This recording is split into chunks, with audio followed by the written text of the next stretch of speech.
जय हिंद। एक बार फिर से आपका स्वागत है आपके अपने चैनल नेक्सोविटेक सॉल्यूशंस में, जहां आपको मिलती है technology, web development, digital marketing और प्रोग्रामिंग से जुड़ी प्रैक्टिकल और यूजफुल नॉलेज।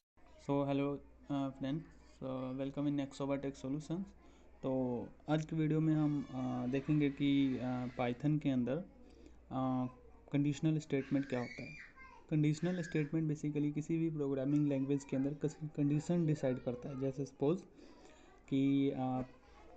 कि हमें कोड के अंदर कोई कंडीशन चेक करना है, उसके बाद किसी ब्लॉक को एग्जीक्यूट करना है, तो उसके लिए हमें क्या करना पड़ेगा, कंडीशनल स्टेटमेंट लिखना पड़ता है।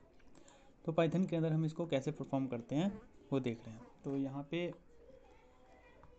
सबसे पहले जो अपने पास कंडीशनल स्टेटमेंट आता है वो है इफ़ स्टेटमेंट। उसके बाद हमारा कंडीशनल स्टेटमेंट है इफ़ एंड एल्स स्टेटमेंट, और उसके बाद है इफ़, एलिफ और एल्स स्टेटमेंट, और फिर इसके बाद नेस्टेड इफ एल्स आ जाता है, जिसके कंडीशन के अंदर अगर किसी कंडीशन को चेक करना है तो हम इसका यूज़ करते हैं। ठीक।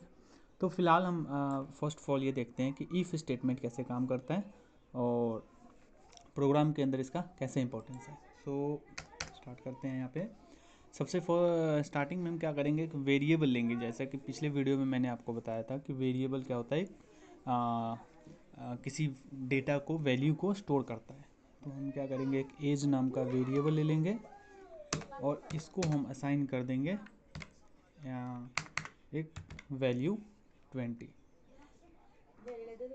इसके बाद हम क्या करेंगे कि हम कोई कंडीशन चेक करना चाहते हैं।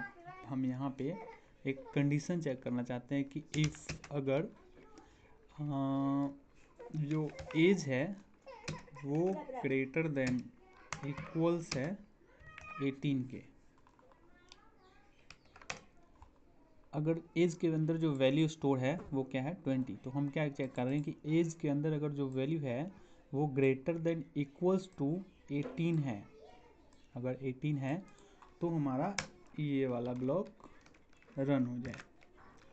प्रिंट हम कराएंगे यू आर बल टू वोट। ओके। सो हम इस ब्लॉक को एग्जीक्यूट रन करना चाहते हैं।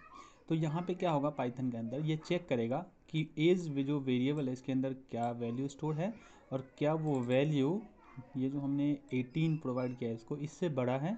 और अगर ये कंडीशन ट्रू होगा, अगर ये कंडीशन फुलफिल हो जाएगा तो ही हमारा ये ब्लॉक रन होगा, तभी ये ब्लॉक हमारा चेक होगा, अदरवाइज प्रोग्राम नहीं रन होगा। अगर हम दोनों केस में रन करवाना चाहते हैं किसी न किसी ब्लॉक को, जैसे सपोज़ कि अगर कंडीशन फुलफ़िल होता है तो ये ब्लॉक एग्जीक्यूट हो जाए, और कंडीशन अगर ट्रू नहीं होता है, फुलफ़िल नहीं होता है, तो उसके केस में हमें एक और ब्लॉक एग्जीक्यूट करवाना हो, तो उसके लिए हम इफ़ एंड एल्स स्टेटमेंट का यूज़ करेंगे। बट अभी हम देख रहे हैं सिर्फ इफ़ स्टेटमेंट, जिसके अंदर क्या है, किसी कंडीशन को हम चेक कर रहे हैं और वो कंडीशन अगर फुलफ़िल हो रहा है तो हम एक ब्लॉक को एग्जीक्यूट कर रहे हैं। मतलब हम सिर्फ प्रिंट करवा रहे हैं कि क्या है, you are eligible to vote, आप वोट दे सकते हैं। तो यहाँ पे सिंपल आपको समझ आया होगा। और ऐसे ही स्टेप बाय स्टेप और बिल्कुल सिंपल तरीके से प्रोग्रामिंग सीखने के लिए, पाइथन पूरा सीरीज़ सीखने के लिए आप हमारे चैनल पे जुड़े रहें, लाइक एंड सब्सक्राइब करें। नेक्सोवाटेक सॉल्यूशन ऐसे ही interesting and new updates video आते रहेंगे। So thank you so much. मिलते हैं अगले नेक्स्ट पार्ट में, जिसमें हम कवर करेंगे इफ़ एंड एल्स स्टेटमेंट और इफ़ एल्स स्टेटमेंट और nested if else. So thank you so much.